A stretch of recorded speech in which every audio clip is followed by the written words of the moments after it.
Jack Turner figured the day would end like any other. With the sun on his back, the scent of wheat in the air, and a silence so deep it felt like a prayer. He was 43 years old, and his life had been boiled down to this. Sun up, sun down. Mending fences, keeping the world out. He'd gotten good at it.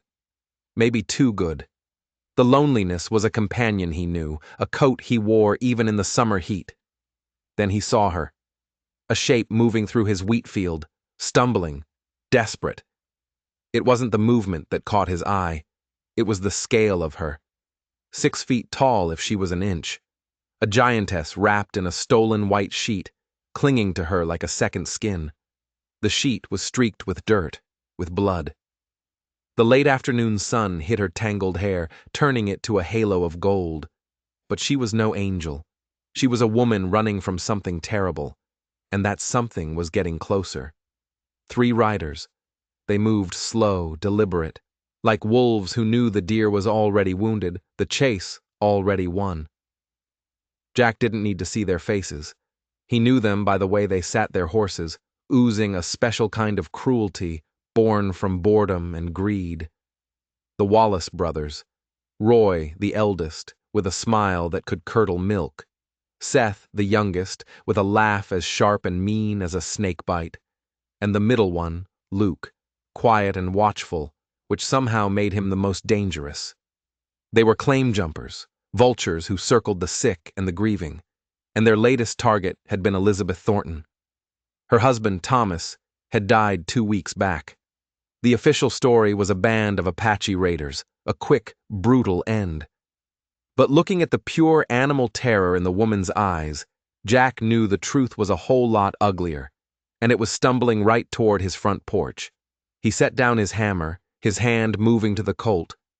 45 on his hip without a thought. The metal was warm from the sun, familiar as his own heartbeat. He stepped out from the fence line, a silhouette against the golden wheat. "That's far enough," he called out. His voice wasn't loud, but it cut across the field like a blade. The wind seemed to die down, waiting. Roy Wallace pulled his horse to a halt. He squinted, then that rotten smile spread across his face. "Well now, Turner, seems you found something that belongs to us." The woman, Elizabeth, heard his voice, and her legs just gave out. She collapsed to her knees in the dirt, clutching that pathetic sheet. It was the last thread of dignity she had left in the world, and she held onto it like a lifeline. Jack had seen that look before, in the eyes of soldiers who'd lost a battle, but hadn't yet surrendered the war. It did something to his chest, a strange, forgotten ache. "People don't belong to anybody," Jack said, his voice low and steady. Seth Wallace let out that mean little laugh. "This one does. Her husband owed us $800 before he took sick and died. She's just working off the debt." Jack's eyes flickered over Elizabeth, the bruises blooming like purple flowers on her arms. The raw red rope burns on her wrists. This wasn't work. This was torture. "Doesn't look like honest work to me," Jack said, his thumb brushing the hammer of his Colt. "The law says a widow's responsible for her husband's debts," Roy said, leaning forward in his saddle, enjoying this. "We're just collecting what's ours, all legal and proper thanks to Judge Morrison." The name hung in the air. Judge Morrison, a man whose scales were tipped with gold, not justice. Suddenly, Elizabeth's voice, cracked and raw, shot through the air. "They killed him." Every head turned to her. She was pushing herself up, her eyes blazing. "They killed Thomas and made it look like Apaches." The accusation was a spark landing in a dry field. Everything was about to burn. Jack studied her face, dusty and tear-streaked. And then he remembered. Patterson's store, 6 months ago. He'd been picking up supplies, minding his own business as always. She was there, buying medicine for her sick husband. She'd dropped a small bottle and he'd picked it up for her. She smiled at him, just once, quick as a lightning flash, but it had been enough. He'd carried that smile through 100 lonely dinners, 100 silent nights. He'd never admitted it, not even to himself. Until now. "That's a serious claim, ma'am," Jack said slowly, his mind racing. "It's the truth," she said, and her voice was pure steel now. "I saw them. I was in the root cellar when they came for him. They didn't know I was there. They bragged about it." Roy's hand twitched, moving toward his gun. "The woman's disturbed by grief, Turner. Lost her mind. We're taking her back for her own good." "No." The word was quiet, but absolute. Jack stepped forward, placing himself directly between Elizabeth and the three riders. She was on his land now. That made her his responsibility. That made her under his protection. Seth's eyes lit up with a sick, youthful eagerness for violence. "You want to die for some crazy woman you don't even know?" Jack's smile was a thin, dangerous thing. It didn't touch his eyes. "I've killed better men for worse reasons. At least this time I'd sleep easy after." The standoff stretched, tight as new barbed wire. The wind whispered through the wheat, carrying the smell of coming rain and blood. Elizabeth was on her feet behind him now. He could feel her gathering her strength, not to run, but to fight. Then she spoke the words that changed everything, the words that sealed all their fates. "You're Jack Turner." It wasn't a question. "You saved my brother at Bull Run." The memory hit him like a cannonball. A muddy field, the air thick with screams and smoke. A young kid, no more than 18, bleeding out from a gut wound. William Reed. Jack had held pressure on that wound for 6 hours, his hands slick with the boy's life, whispering stories, singing old hymns, doing anything to keep the kid's eyes from closing for good. The boy had lived. He'd written letters for 5 years, letters filled with gratitude and talk of his older sister in Wyoming. Then the letters had just stopped. Jack had always wondered why. "William died of tuberculosis 3 years ago," Elizabeth said softly from behind him. "But he told me all about you. He wrote about you in his journal. He said if I was ever in real trouble, I should find Jack Turner. He said you were the only truly good man he ever met." Roy Wallace spat a stream of tobacco juice into the golden wheat. "Touching story. She's still coming with us." "The hell she is," Jack said. And now the Colt was in his hand. It felt like an extension of his own arm, smooth and natural and deadly. "Here's what's going to happen," Jack said, his voice dropping to a near whisper. "You're going to turn those fine horses around. You're going to ride out of my field. You're going to forget all about Mrs. Thornton and her husband's supposed debt, and you are never, ever going to come near this land again." "3 against 1 old man," Seth sneered, his hand hovering over his own pistol. "4 years of war taught me math doesn't matter much when you're shooting straight," Jack replied, his eyes locked on Roy. "Your brother here knows my reputation. Why don't you ask him about the bridge at Shiloh? Ask him why they called me Cemetery Jack in the 3rd Cavalry." He saw the flicker of recognition, of fear in Roy's eyes. Roy's face had gone pale under his dusty beard. He'd heard the stories. Everyone in the territory had. Jack Turner, the man who held a bridge against 20 Confederates with nothing but a rifle and a burning rage.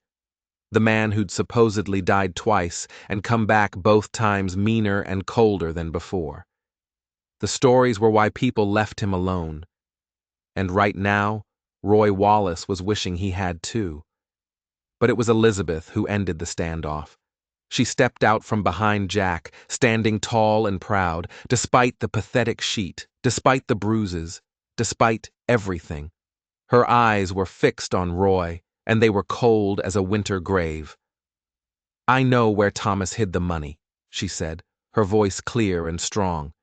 "The $800, I'll get it for you, if you leave now and never come back." Greed is a powerful thing, more powerful even than fear. Jack saw it light up Roy's eyes. "Where?" Roy demanded. "Hidden," she said. "In the old mine shaft on our property. The Devil's Throat. I'll draw you a map." She turned her head slightly, looking at Jack, a silent question in her eyes. "Mr. Turner has paper inside his house, don't you?" And in that instant, Jack understood. He felt a surge of admiration so strong it almost knocked him back. There was no money. Of course there was no money. But there was an old mine shaft, one that had been boarded up for years after a cave-in killed 3 men. The ground around it was rotten, treacherous. The timbers inside were dust. It was a death trap, a perfect death trap for 3 greedy men who didn't know the land. "That's right," Jack said, his voice perfectly even. "Come on up to the house. We'll get you that map, and you can be on your way." The strange procession started moving. Elizabeth, wrapped in her sheet like some wounded, defiant queen. Jack, walking beside her, his hand never leaving his gun. And the Wallace brothers, following on horseback, their eyes glittering with suspicion and avarice. As they walked, Elizabeth stumbled on the uneven ground. Jack's arm shot out, catching her, steadying her. For a moment, they were close. Close enough for him to smell the sage and dust and fear in her hair. Close enough for him to see the tiny flecks of gold in her gray-green eyes. "Thank you," she whispered, her breath warm against his cheek. "Don't thank me yet," he whispered back, his eyes on the riders behind them. "This is far from over." The house came into view, small, solid, built of thick pine logs to last through Wyoming winters and human cruelty. Jack had built it with his own 2 hands after the war. Every board he laid, every nail he hammered, had been a prayer for peace, a prayer for a quiet life. Now, he was about to fill his peaceful home with violence and lies. But as he looked at Elizabeth, at the stubborn, beautiful set of her jaw and the fire that was still burning in her eyes, he knew. He'd tear the whole damn house down board by board if that's what it took to keep her safe. Inside the house, the air changed. The vast open danger of the field became something close, contained, and electric. Jack's home was a simple place. 1 main room, dominated by a stone fireplace big enough to stand in, a rough wooden table he'd built himself, and in the corner his mother's rocking chair, the one piece of his old life he'd hauled all the way from Missouri. Elizabeth stood in the center of it all, a strange, spectral figure in her white sheet. She looked like something out of a dream he would never have dared to have. The Wallace brothers waited on the porch, their boots scuffing impatiently on the floorboards. Their greed was a palpable thing, a foul smell in the clean air. Jack moved to a small desk in the corner and pulled out a piece of paper and a pencil. His movements were slow, careful, deliberate. He was buying time. Time for what? He wasn't sure yet. Elizabeth took the pencil he offered, and for a fleeting second, their fingers brushed. A jolt went through him, sharp and unexpected. It was ridiculous. He was a war-hardened rancher, not some green boy courting his first girl. But there was something about her, the way she held herself together when the world was trying to tear her apart. It woke up parts of him he thought he'd buried long ago, on a battlefield far from here. "The mine shaft is here," Elizabeth said, her voice steady. She began to draw, her hand surprisingly firm.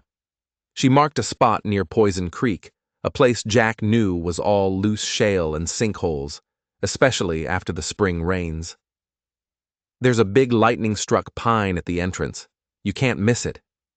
She was adding details, making the lie feel real. "The money's in a heavy strong box," she continued, not looking up. "About 20 feet down, on a ledge just inside the main shaft. Thomas lowered it himself. You'll need a good long rope."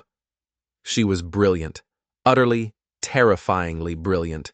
The abandoned mine was a death trap waiting for a fool, 3 fools to be exact. If the Wallaces went down there in the dark, careless with greed, there was a very good chance they'd never come back up. She finished the map and looked up, meeting Jack's eyes directly. There was a universe of understanding in that look. "I'll need to clean up," she said, her voice taking on a practical tone. "And find some proper clothes. I can't travel like this." "Travel?" Roy Wallace had pushed his way through the door, his eyes narrow with suspicion. Luke and Seth crowded in behind him, filling the small house with their menace. "You're coming with us," Roy snarled, "to show us exactly where this money is." "No," Jack said, stepping in front of Elizabeth again. "The deal was the map. She's told you where it is. That's enough." "Maybe it ain't enough," Seth said from the doorway, his hand on his gun again. His young face was ugly with nasty possibilities. "Maybe we take her anyway, make sure she's not lying to us. We could have some fun with her on the way." Jack moved. He didn't think. He just acted. He moved with a speed that belied his age, a brutal economy of motion learned in places where being a second too slow meant death. One moment, he was by the table. The next, he had Seth's arm twisted up behind his back in a way that made the boy cry out in pain. Seth's own gun was in Jack's hand, the muzzle pressed hard against Seth's temple. "Maybe you don't," Jack said, his voice a deadly quiet. "Maybe you take that map and you leave my property while you still can." Roy's hand flew to his own gun, but he froze when Jack pressed the barrel harder against his brother's skull. "I survived 4 years of war, Roy," Jack said, his eyes like chips of ice. "I've seen men torn apart by cannonballs. I've buried friends in shallow graves. You really think I give a damn about adding 3 more bodies to my count? Especially 3 pieces of trash like you?" "Easy now, Turner," Roy said, slowly raising his hands. He could see Jack meant it. This wasn't a bluff. This was a promise. "We'll take the map." "It's there," Elizabeth said, her voice as steady as stone, backing up the lie with sheer force of will. "The money is there." Jack released Seth, shoving him toward the door. The Wallace brothers backed out, Seth rubbing his arm and throwing a look of pure murder back at the house. Jack followed them onto the porch, his gun still leveled. He watched them mount their horses and ride off, heading east toward Poison Creek and the Devil's Throat mine. He watched until they were just small specks on the horizon. Only then did he lower his gun. He turned, went back inside, and barred the heavy wooden door. He checked the shutters on the windows, securing his home, securing her. When he finally turned back to the room, the strength that had held Elizabeth up for so long was gone.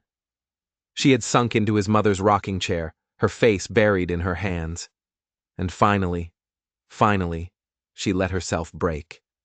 The sobs started silently, just a tremor in her powerful shoulders. Then they grew, racking her entire body. These weren't tears of simple sadness. They were the sound of grief, of terror, of rage, of a soul that had been pushed past its limit. Jack just stood there, his heart hammering against his ribs. He'd faced down cavalry charges with less fear than he felt right now, watching this strong woman shatter into a million pieces. He didn't know what to do, what to say, so he did the only thing he could think of.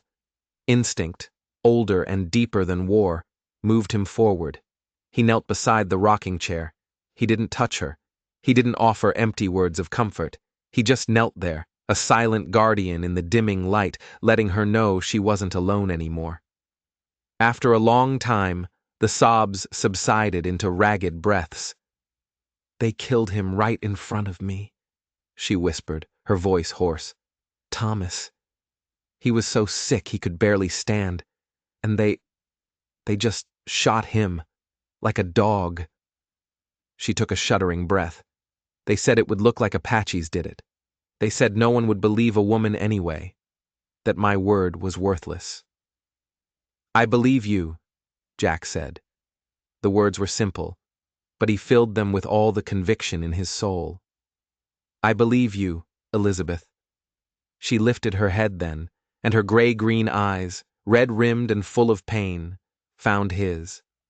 And in her eyes, he saw his own reflection, his own loneliness, his own grief for a life that had been stolen by violence. They were 2 strangers, 2 people who had lost almost everything. And in that moment, standing on the edge of a tragedy, they found a strange and unexpected connection. "William wrote about you for years," she said, her voice barely a whisper. Every Christmas, he'd send a letter. It was always about the man who saved him. He said you held his wound closed with your bare hands for 6 hours. He said you sang to him to keep him conscious. Jack's throat tightened. He remembered the kid's face, pale with shock, the fear in his young eyes. He was just a kid, Jack rasped. Somebody's brother. My brother, she said softly. My only family. When he died, Thomas was all I had left in the world. And then they took him too. And now, Jack said, his voice firm, now you have a safe place, for as long as you need it. She studied his face, the lines carved by war and weather, the scar along his jaw. She seemed to be memorizing it. Why? She asked. Why are you doing this? Risking everything for a stranger? He could have lied. He could have made up something noble about duty or honor. But looking into her eyes, he found himself speaking a simple, unvarnished truth he hadn't even known was there. You smiled at me once, he said. In town, at Patterson's store. You were buying medicine and I was picking up supplies. You smiled at me, like I was a person worth smiling at. It's been a long time since anyone looked at me that way. A single tear traced a path through the dust on her cheek.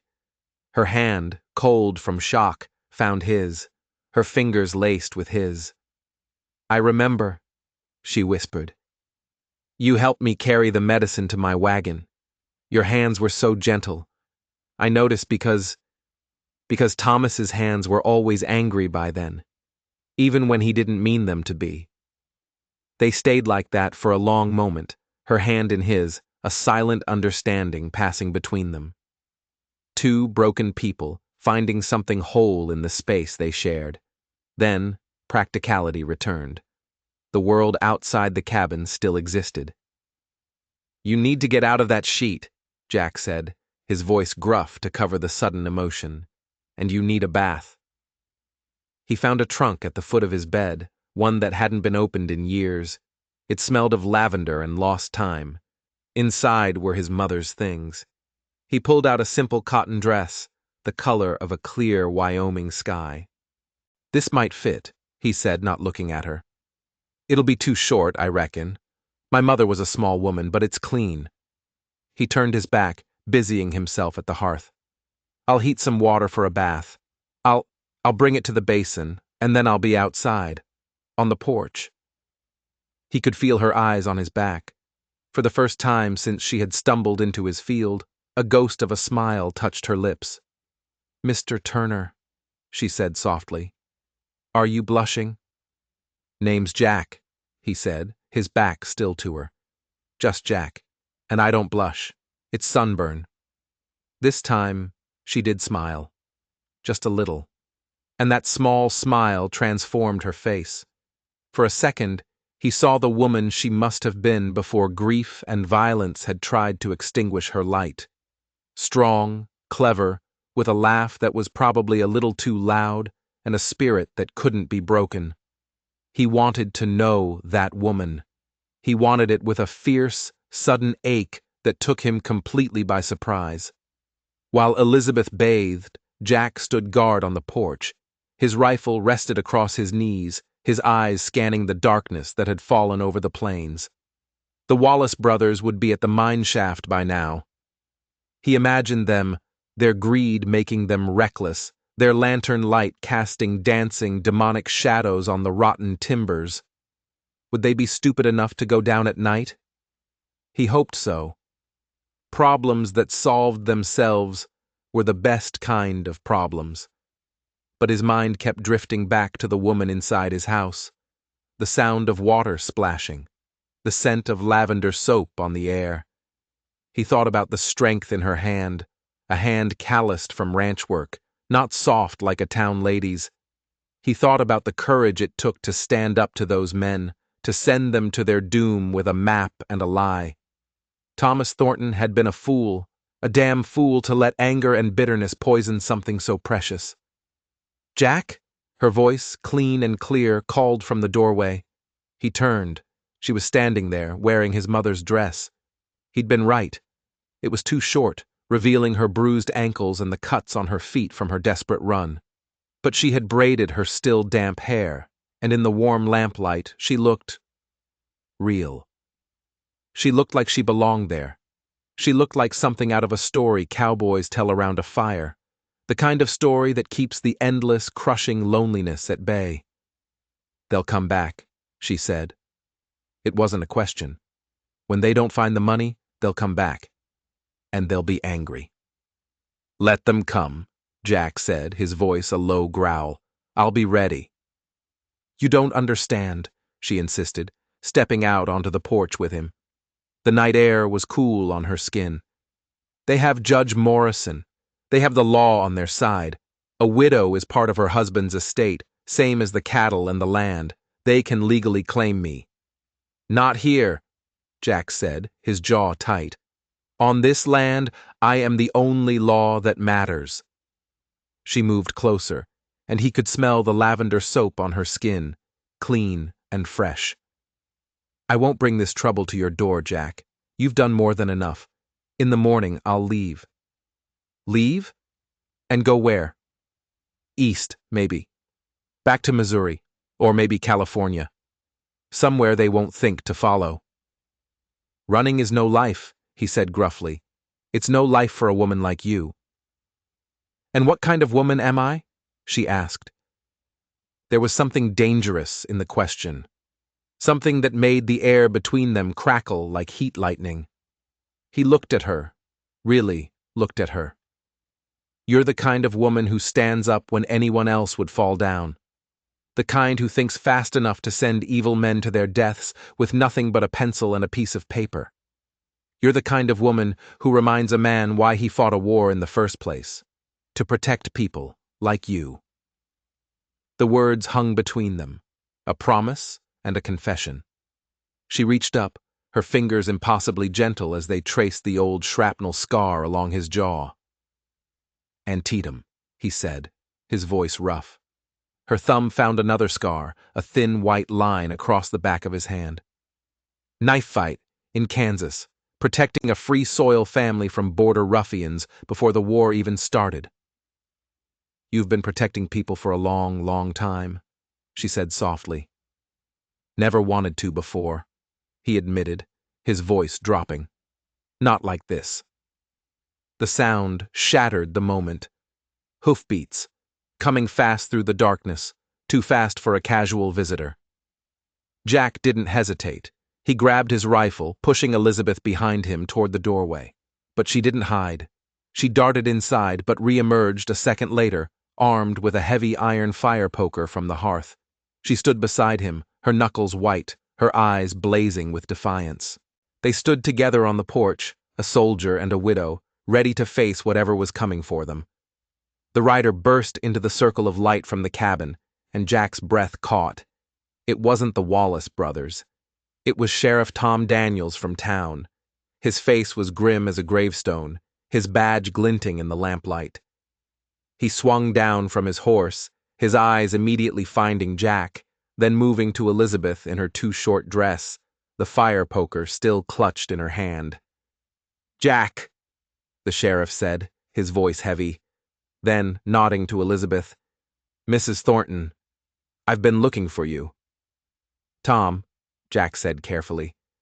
They'd known each other for years, shared drinks, swapped war stories. Tom was a good man, but a badge could change a man's priorities in a hurry. "What brings you all the way out here so late?" Jack asked. Sheriff Daniels took off his hat, running a hand through his tired hair. He looked from Jack to Elizabeth, then back to Jack. "The Wallace brothers are dead." The words dropped into the night like stones down a well. Elizabeth's hand found Jack's in the darkness behind their backs. Her fingers were trembling, but her grip was strong. Jack kept his face a neutral mask. "Is that a fact? That's unfortunate." "Unfortunate is one word for it," Tom said, his eyes studying them both, trying to read the story that wasn't being told. "Found them an hour ago at the bottom of the old Devil's Throat mine shaft. Looks like their rope snapped. A tragic accident." He let the words hang in the air. Funny thing is, the sheriff continued, they came to me yesterday. Roy did. Said Mrs. Thornton here owed them a considerable sum of money. Said she'd run off and might be unstable, dangerous. Do I look dangerous, Sheriff? Elizabeth asked. She stepped forward into the light, letting him see her clearly. The faded, ill-fitting dress, the cuts on her bare feet. She held up her arms, showing him the dark bruises, the raw rope burns at her wrists. Tom Daniels's jaw tightened, his eyes hardening. No, ma'am, he said, his voice filled with a sudden, cold anger. You look like someone who's been through hell and back. The Wallaces killed my husband, Elizabeth said simply, her voice ringing with truth. They staged it to look like an Apache raid. I saw them do it. The sheriff was quiet for a long moment. He walked over to the porch steps and sat down heavily, like the weight of the world was on his shoulders. I suspected as much, he finally said. Thomas Thornton wasn't the type to get caught off guard by raiders. He was too cautious, but I had no proof, and the Wallaces, they had Judge Morrison in their pocket. Anything they did he'd smooth over. My hands were tied. So what now? Jack asked, his hand still holding tight to Elizabeth's. Tom looked at them. He saw their linked hands. He saw the rifle in Jack's other hand. He saw the defiant fire in Elizabeth's eyes, and something in his face softened. Now? Now, nothing. He stood up, his decision made. The official report will say Roy, Seth, and Luke Wallace died in a tragic mining accident while prospecting. Happens all the time out here. As for Mrs. Thornton's alleged debts, well, dead men can't collect, can they? It's that simple? Elizabeth asked, a note of disbelief in her voice. Nothing out here is ever simple, ma'am, Tom said, putting his hat back on. But sometimes justice finds its own way, whether the law helps it along or not.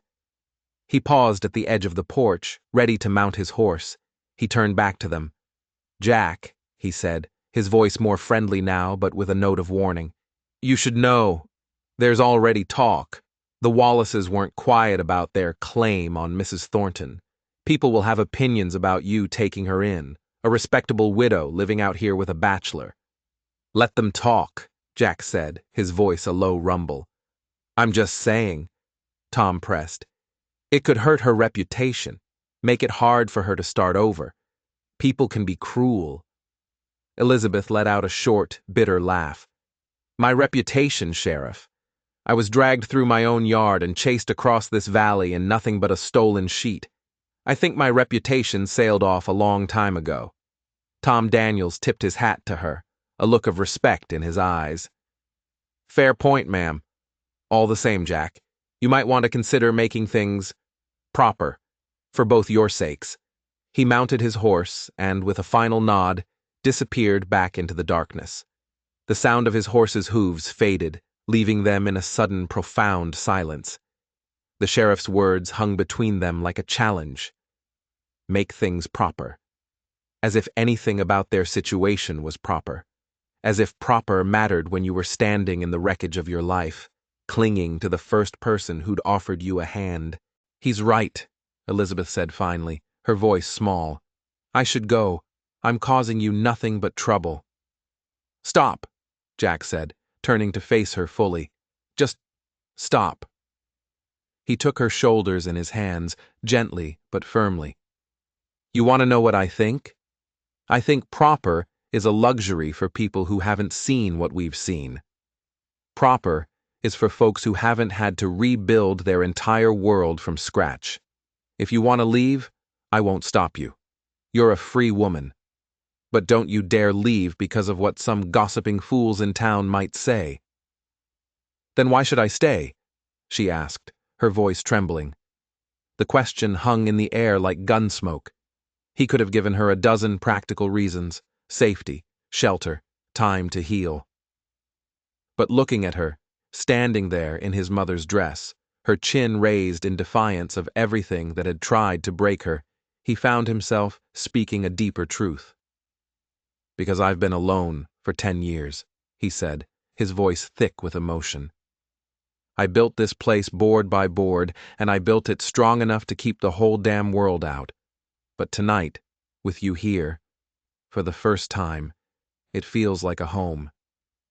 He took a breath, the words tumbling out now.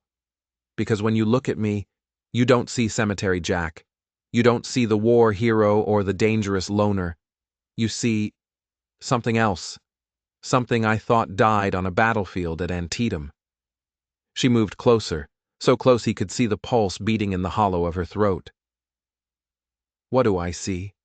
she whispered. "You see a man," he said, his voice cracking. "A man who could love someone again, if he could only remember how." Her hand came up, her palm resting flat against his chest. She could feel his heart hammering against her hand, a wild, frantic rhythm. "I'm broken, Jack," she whispered, her own tears starting to fall again. "What they did, what they took from me. I might never be whole again." "Then we'll be broken together," he said, covering her hand with his calloused fingers intertwined with hers. "I read a book once. It said that in some places, when something precious is broken, they fix it with gold. The cracks make it more beautiful, not less. They show that it survived." "Is that what we're doing?" she asked, a fragile hope in her eyes. "Fixing our broken pieces together?" "If you'll have me," he said. "If you'll stay." She studied his face in the lamplight. This man, this stranger who had faced down death for her without a moment's hesitation. She had loved Thomas once, a long time ago, before sickness and debt had turned him into a bitter, angry man. But that had been a young love, built on pretty dreams and easy promises. This was something else entirely. This wasn't born from dreams. It was forged in a nightmare. It was a love born from a deep, soul-level recognition, recognizing another person who had walked through hell and had chosen to keep walking. "The ranch," she said suddenly. "Thomas's ranch. It's mine now, legally. 40 acres with a good well. We could combine the properties, make something bigger, something better." He looked at her, a slow smile spreading across his face. "Is that a business proposal, Mrs. Thornton?" he asked, his hand tightening on hers. "It's a proposal," she said simply. His breath caught in his chest. "Elizabeth, we've known each other for one day." "I know," she said. "I know this is madness. But I also know that you saved my brother's life when you had no reason to. I know you stood between me and those men when you knew nothing about me, except that I was in trouble. I know you've been gentle and kind when you could have taken advantage of my situation. And I know that when I look at you, I don't see a stranger. I see the life I want to build from the ashes of the one I lost." He pulled her closer, his big hands framing her face, his thumbs gently wiping away her tears. "People will talk," he whispered. "They'll say you're only marrying me for protection. They'll say I'm taking advantage of a grieving widow." "Let them talk," she whispered back, her eyes shining. "We'll know the truth." "And what truth is that?" She smiled, the first real, genuine, beautiful smile he had seen from her. It lit up her whole face. "That sometimes the best love stories don't start with a sunny day and a picnic. They start with the worst day of your life. That sometimes two broken people can take their sharp edges and fit them together to make one whole life." He kissed her then. It wasn't a passionate, demanding kiss. It was gentle, as soft as a sunrise, careful of her bruised lips. It tasted of salt from her tears, of lavender soap, and of new beginnings. When they finally pulled apart, her eyes were bright, not just with tears, but with something he hadn't seen in them before. Hope. "There's a preacher in town," Jack said, his voice husky. "Reverend Mills. He's a good man. He'd marry us tomorrow if we asked." "Tomorrow," she agreed, her voice firm. Then softer. "Jack, that song, the one you sang to William to keep him alive. What was it?" His throat tightened again. Amazing, Grace. It was my mother's favorite. Will you sing it for me? She asked, her voice a plea. I can't close my eyes yet. Every time I do, I see their faces. But maybe if I heard something beautiful, it would chase the ugly away. So he did. He led her back inside to his mother's rocking chair. She curled up in it, and he sat on the floor beside her, her hand in his, and Jack Turner sang. His voice was rough, scarred by years of whiskey and disuse and loneliness. But it was true. He sang her through the long, dark hours of that first night. He sang about grace that saves wretches, about being lost and then being found, about being blind but now seeing. He sang her through all the dangers, toils, and snares they had already overcome. Outside, the Wyoming wind howled around the corners of the small cabin, rattling the windows. But inside, there was only the sound of his voice and the steady creak of the rocking chair. Two people who had thought love was a closed chapter in their lives were discovering it was waiting for them in the most unexpected place of all, in the ashes of a tragedy, in the courage to trust another human being again, in the simple, profound act of one person standing guard while another one finally rested. By morning, the news had spread through the valley like a prairie fire. Jack Turner, the reclusive, dangerous hermit rancher, was marrying the widow Thornton, the woman who had somehow survived the Wallace brothers. Some called it a scandal. Others called it the most romantic thing they'd ever heard. But later that day, in the small, sun-drenched church at the edge of town, as Jack Turner slipped his own mother's simple gold wedding ring onto Elizabeth's finger, the only word that mattered was the one she spoke, clear and strong, when Reverend Mills asked if she would take this man to be her husband. Yes. 5 years passed. They passed like seasons on the Wyoming plains. Some were harsh and unforgiving, others were gentle and green. All of them were shared. The combined Turner Ranch grew from a small, lonely homestead into 300 acres of thriving land. Cattle grazed where only sagebrush had grown before. But the real change wasn't in the land. It was in the laughter that now filled the house Jack had built to be his fortress. It was in the sprawling vegetable and flower garden Elizabeth had planted, a riot of color, where once there had been only packed dirt. And it was in the steady stream of broken people, mostly women, who started showing up at their door. They came from 3 counties over, whispering a name they'd heard in town. Elizabeth Turner. They came knowing they would find a warm meal, a safe bed, and help without judgment. Jack stood on that same porch where he had first decided to protect one woman, and he watched his wife. She was in the barn, teaching young Mary Morrison how to birth a calf. Mary was the judge's own daughter, thrown out of her fine house for the sin of getting pregnant without a husband.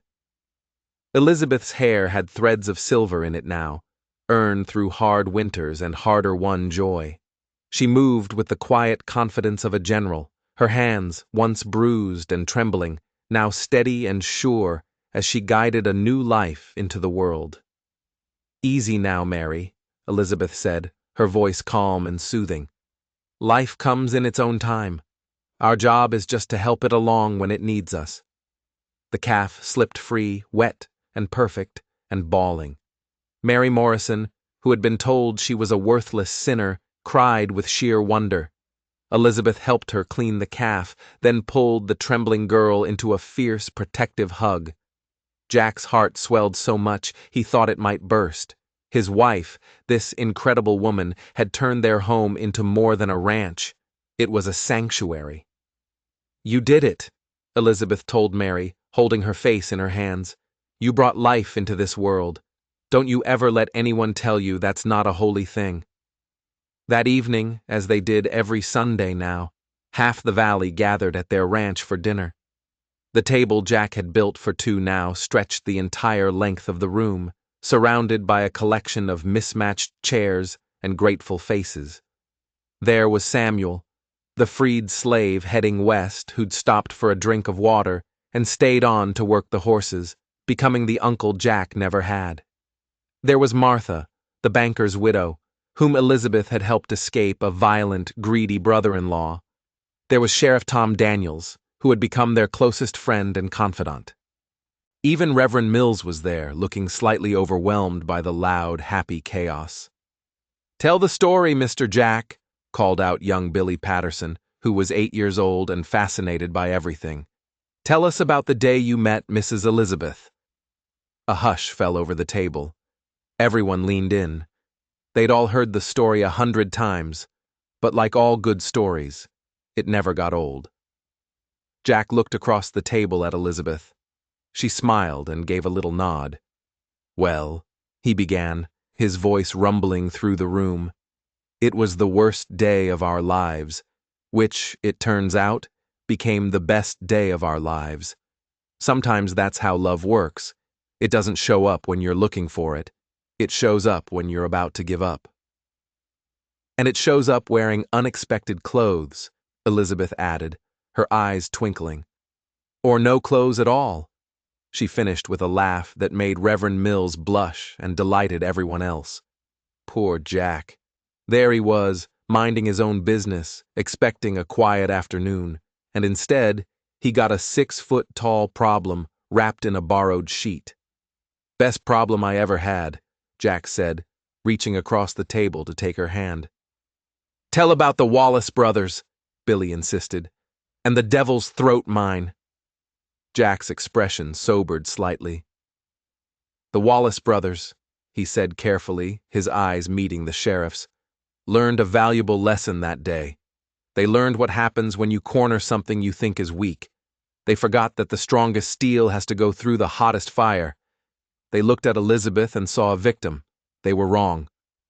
Dead wrong," Sheriff Daniels added dryly, raising his glass of cider in a silent toast. Later, as the neighbors drifted home under a sky filled with stars, Jack and Elizabeth cleaned up side by side. They moved in the easy, silent rhythm of people who had learned each other's ways so well that words were often unnecessary. Through the window, they could see a lantern glowing in the small guest cabin they'd built. Mary Morrison was inside, rocking her new baby. Not the calf, but her own son, born 2 months ago, with Elizabeth serving as midwife.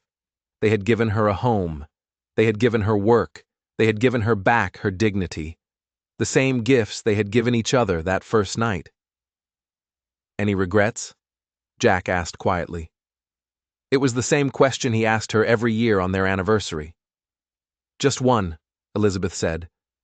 He tensed for a moment, until he saw the gentle smile on her face. "I wish we'd met sooner," she said. "Think of all the years we wasted being lonely." "We didn't waste them," Jack said, pulling her close, wrapping his arms around her waist. "We got the years that mattered. The ones where we already knew who we were. We knew what we'd survived." He rested his chin on top of her head. "Young love is a fine thing, I suppose. But this," he said, holding her tighter, "what we have, this is iron, forged in fire."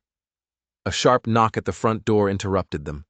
Jack opened it to find a young woman standing on the porch. She couldn't have been more than 20. She had a fresh black eye and a split lip. She was clutching a worn carpet bag with broken handles as if it were a shield. "Are you Mrs. Turner?" she asked Elizabeth, her voice a frightened whisper. "They said in town, they said you help women like me." Elizabeth didn't hesitate for a second. She stepped forward, her arm going around the girl's thin shoulders. "Come in, dear," she said, her voice warm and kind. "You're safe now." As Elizabeth led the shaken girl inside toward the warmth of the fire, Jack caught her arm gently. "We're running out of room, Elizabeth," he whispered. "Then we'll build more rooms," she whispered back simply. "That's what you do when love makes your life bigger than you ever planned for it to be." Later that night, as they lay in bed, listening to the wind sing its lonely song through the rafters, Elizabeth traced the network of scars on Jack's chest. Each one was a story, a survival, a step on the long, hard road that had eventually led him to this bed. To her. "I used to think these were ugly," Jack said quietly into the darkness. "Evidence of all the violence, all the wrong I'd seen and done." He took her hand and held it against his heart. "And now?" she whispered. "Now," he said, "I think they're a map. The map that led me to you. Every fight, every wound, every single lonely night. They were all just the long way home." She kissed him then, a kiss that was soft and certain and full of a love that had been tested and proven true. "Remember what you told me that first night?" she murmured against his lips. "That broken things can still be beautiful." "I remember." "We're not broken anymore, Jack," she said, her voice fierce with conviction. "We're whole. We took all our sharp edges and all our rough places, and we built something. Something worth having. Something worth keeping." Outside, snow began to fall, the first of the season, covering the ranch and the valley in a blanket of quiet white. But inside the cabin, there was warmth and love and the kind of deep, unshakable peace that only comes from surviving the very worst and then choosing, every single day, to build something better. "Tell me you love me," Elizabeth whispered, not because she needed to hear it, but because she loved the sound of it. "I love you," Jack said, his voice a low, steady rumble in the quiet room. "More than I have words for. More than I ever thought it was possible to love anyone. I love you like the mountains love the sky. Constant and eternal, and always grateful for the meeting." "That's beautiful," she sighed. "You should have been a poet." "I was a soldier," he said. "Then I was a hermit. Now I'm yours. That's all the poetry I need." As they began to drift toward sleep, a sound came from the main room. The young woman downstairs had begun to cry. The soft, ragged, heartbroken sobs of someone who has finally reached safety after running for so long they forgot what it felt like to stand still. Elizabeth started to get up, but Jack was already moving, swinging his legs out of bed. "I'll make her some tea," he whispered. "You showed me how, with honey for the shock and chamomile to help her calm." She smiled in the darkness. "You've become quite the caretaker, Mr. Turner." "I learned from the best, Mrs. Turner." This was their life now. Not the quiet, walled-off isolation Jack had planned, not the desperate, lonely survival Elizabeth had feared. It was something bigger and messier and infinitely more beautiful than either of them had ever dared to dream. A love that was so strong, it didn't just heal the two of them. It spilled over, touching and healing everyone who came into its light. Years from now, when they were both gone, buried on the small hill that overlooked their ranch, people would still tell their story. The story of the rancher who chose compassion over comfort. The story of the widow who chose courage over collapse. The story of the two broken people who built an unbreakable love. But that was still many years away. Tonight, there was tea to be made. There were tears to be dried. And there was another lost soul to be helped to find her way home. Tonight, there was love enough to spare and strength enough to share it. Some love stories begin with a lightning strike and end with the sound of thunder. But the best ones, the ones that truly last, they often begin with one person saying to another, "You're safe now, you're home." And then meaning it. And then proving it, every single day, until the mountains themselves crumble into dust. If this story touched your heart, if you believe that love can rise from the ashes and become even stronger than what was lost, then do us a favor and hit that subscribe button and ring the notification bell for more stories like this. Let us know in the comments where you're watching from. Whether it's a small town where everyone knows your business or a big city where you can feel invisible, just remember that sometimes the worst day of your life is only the beginning of the best story you will ever tell. Until next time, keep believing that broken doesn't mean worthless, and that sometimes two people's sharp edges fit together perfectly to build something beautiful and whole.